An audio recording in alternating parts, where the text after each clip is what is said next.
Welcome back students, आप हमारा channel the educational hub देख रहे हैं। तो स्टूडेंट्स, आज जैसा कि आप लोगैरिथम जो है वो बहुत अच्छे तरीके से कंप्लीट हो चुका है।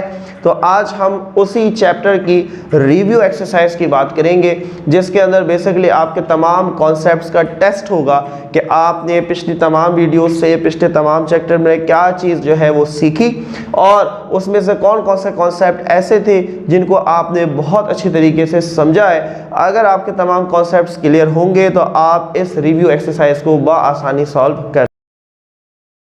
आपने हमारी पिछली वीडियोस नहीं देखी है तो डिस्क्रिप्शन बॉक्स के अंदर चैप्टर नंबर 1 और चैप्टर नंबर 2 क्लिक करके आप तमाम चैप्टर की जो भी वीडियोस है कॉन्सेप्ट बेस्ड, उनको बहुत अच्छे तरीके से देख सकते हैं और समझ सकते हैं। तो शुरू करते हैं अपनी आज की इस क्लास को। तो बच्चों, हमारे पास रिव्यू एक्सरसाइज है।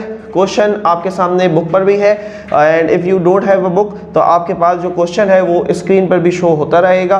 कॉन्सेप्ट के साथ क्वेश्चन को समझना को याद नहीं करना, कॉन्सेप्ट को समझना है कि किस आंसर को हम क्यों मार्क कर रहे हैं। ठीक है, तो सबसे पहले हमारे पास जो क्वेश्चन नंबर 1 है, read the following sentences carefully and in circle T means true in the case true and F in the case of false statement. True false बचपन से हम करते हुए आ रहे हैं, तो यहाँ पर भी हमारे पास 5 स्टेटमेंट्स हैं जिनको हमने बताना है कि कौन सी स्टेटमेंट जो है वो ट्रू है और कौन सी हमारे पास फॉल्स है। जो ट्रू है वो क्यों ट्रू है और जो फॉल्स है वो क्यों फॉल्स है। तो सबसे पहली हमारे पास जो स्टेटमेंट है स्टूडेंट वो है 0.025। तो वो हमें कह रहे हैं कि 0.025।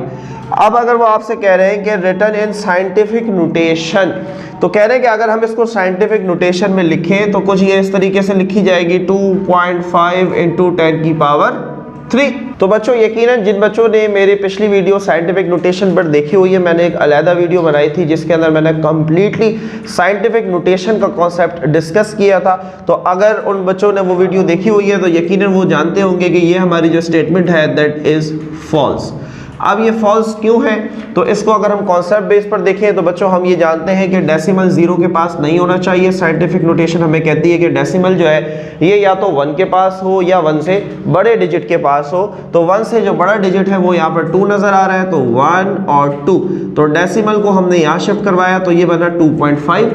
क्योंकि हम लेफ्ट से राइट आए तो 10 की पावर माइनस में होगी और हमने 1 और 2 छलांगे लगाई तो -2। तो अगर हमारे पास ये आंसर होता तो दैट वुड बी ट्रू, लेकिन क्योंकि उन्होंने हमें दिया 2.5 इंटू 10 की पावर 3, एक तो पावर 2 आनी चाहिए थी और वो भी माइनस में आनी चाहिए थी, तो इसलिए हमारी जो पहली स्टेटमेंट है दैट वुड बी फॉल्स। तो इस तरीके से आपने कॉन्सेप्ट के साथ तमाम जो भी एक्सरसाइज है रिव्यू की इसको समझते जाना है। अब बात करते हैं हम अपनी स्टेटमेंट नंबर 2, जिसके अंदर कह रहे हैं कि लोगैरिथम वाज इन्वेंटेड बाय अल-बैरूनी। तो इसमें कोई कॉन्सेप्ट नहीं है, basically that is general knowledge. तो लोगैरिथम जो है ये इंट्रोड्यूस अल-बैरूनी ने नहीं बल्कि अल-ख्वारिज़मी ने करवाया था मुस्लिम साइंटिस्ट के अंदर। उसके बाद फिर इसके अंदर जो है वो हमारे पास जॉन नेपियर आ गए, उन्होंने लोगैरिथम के ऊपर बहुत काम किया। फिर उसी तरीके से सबसे आखिर में हेनरी ब्रिग्स आ गए जिन्होंने लोगैरिथम के ऊपर काम किया, लेकिन अल-बैरूनी ने नहीं किया। सो लिहाजा ये जो स्टेटमेंट होगी that is also a false statement.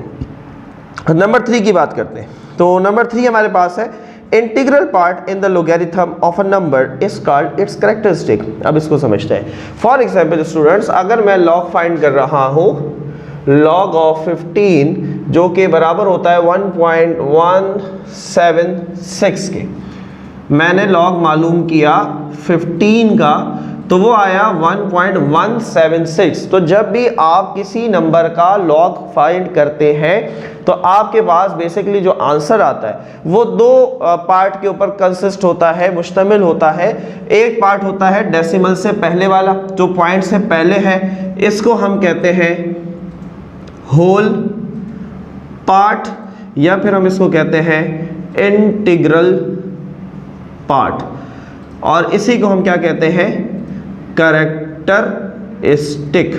जबकि दूसरी तरफ जो पॉइंट के बाद हमारे कहते हैं फ्रैक्शनल, फ्रैक्शन से निकला फ्रैक्शनल पार्ट, और जैसे इसको कैरेक्टरिस्टिक कहा जाता है तो इसको क्या कहा जाता है, जी हाँ हमने एक्सरसाइज 2.1 के अंदर पढ़ा था, दैट इज मैंटिसा। इसको हम क्या कहते हैं, मैंटिसा कहते हैं। तो वो क्या हमसे कह रहे हैं कि integral part in the logarithm of a number is called its characteristic. जी हाँ, तो इंटीग्रल पार्ट को हम कैरेक्टरिस्टिक ही बोलते हैं। सो लिहाजा स्टेटमेंट नंबर 3 जो है दैट वुड बी ट्रू। ठीक है, नाउ अब बात करते हैं हम स्टेटमेंट नंबर 4, ये कॉन्सेप्ट बेस्ड स्टेटमेंट है। Mantissa in the logarithm of a number is always negative.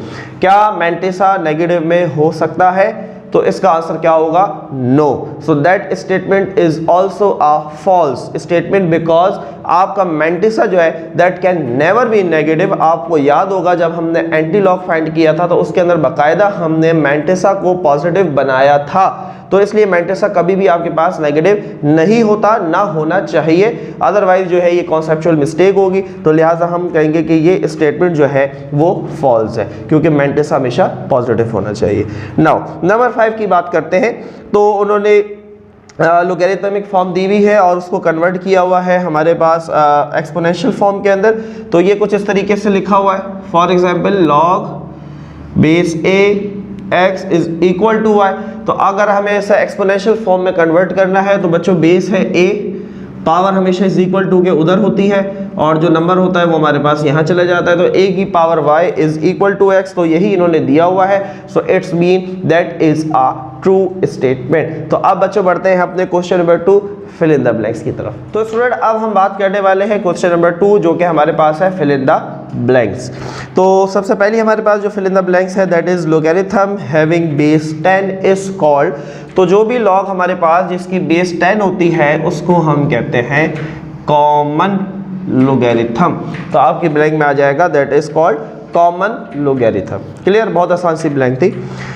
Number 2 log 1, बहुत आसान सी बात है, साइंटिफिक कैलकुलेटर से अगर आप log 1 की वैल्यू निकालेंगे so that would be equal to 0। तो log 1 बच्चों क्या होता है, दैट इज 0। बहुत आसान सी ब्लैंक।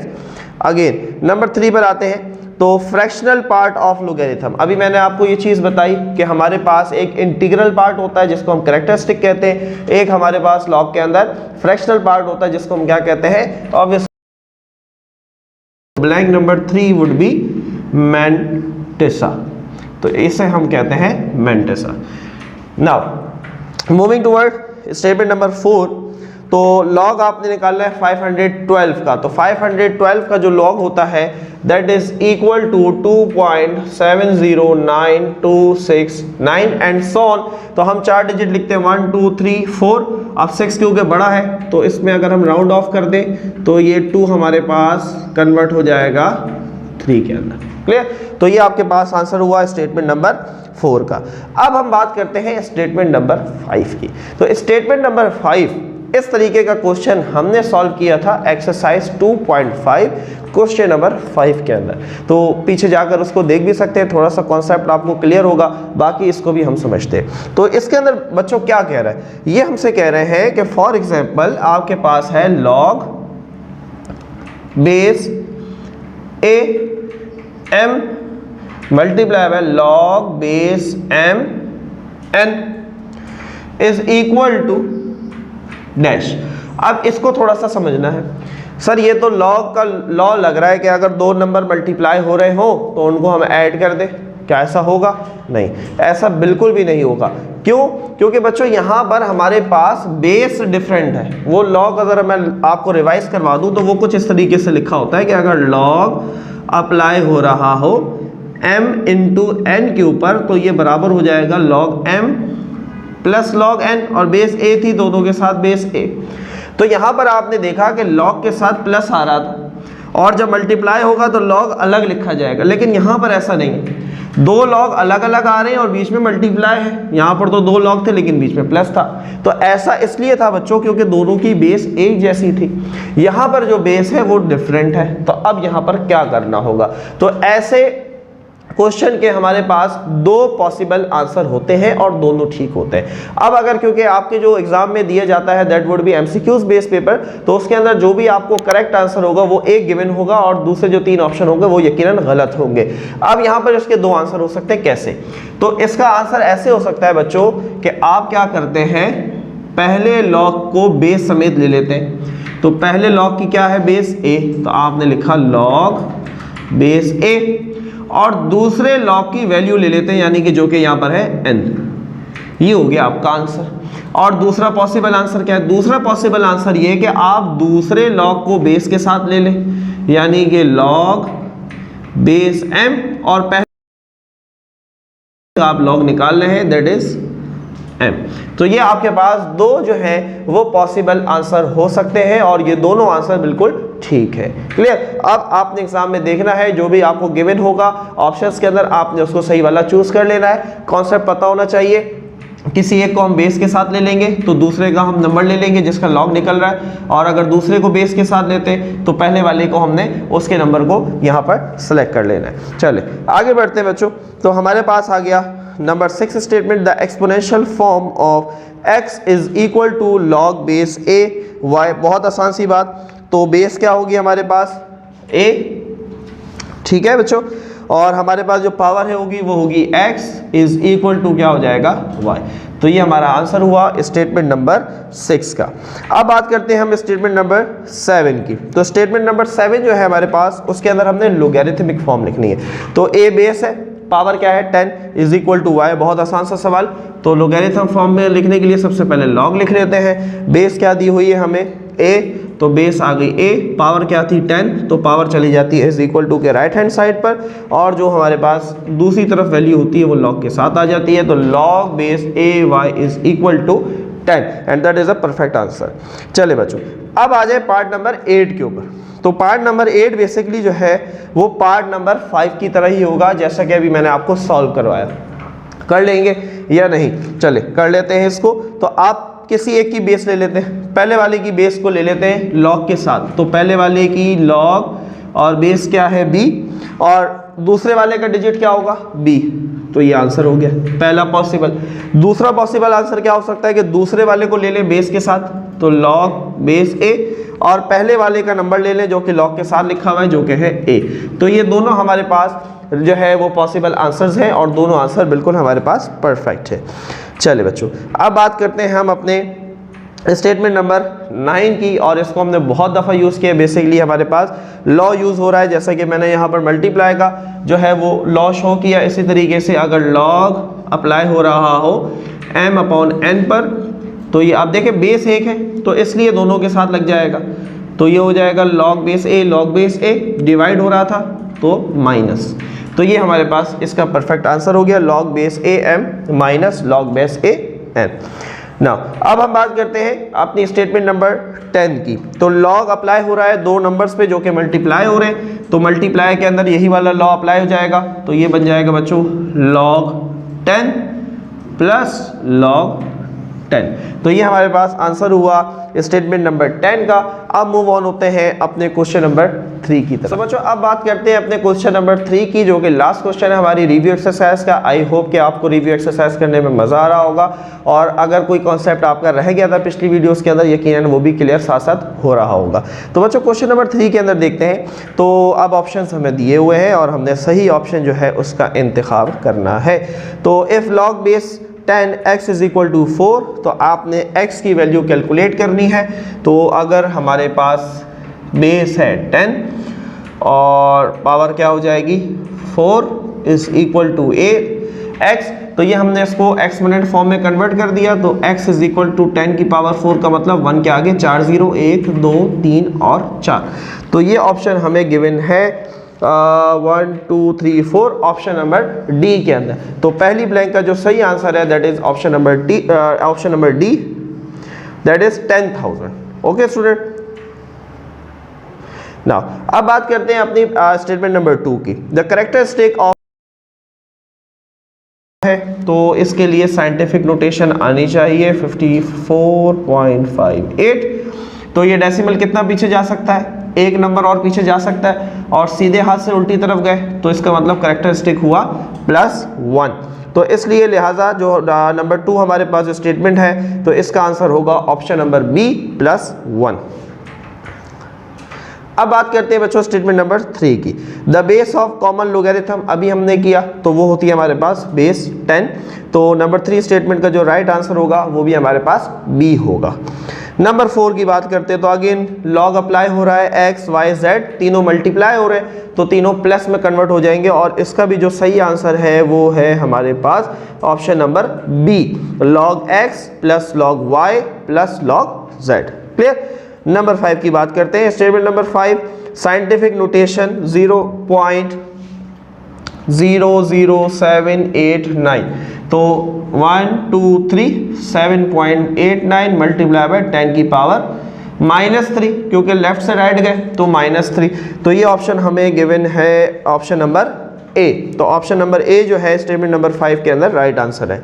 नंबर 6 की बात करें, तो log x बराबर है 2 के, तो बहुत आसान सी बात है, log x बराबर है 2 के, आपने फाइंड करना है x को, तो log वहां चला जाएगा, तो ये बन जाएगा एंटी लॉग। तो एंटी लॉग ऑफ 2 हम फाइंड कर लेते हैं बच्चों, तो ये हमारे पास हम देख लेते हैं कि हमारे पास इसका क्या आंसर आ जाएगा।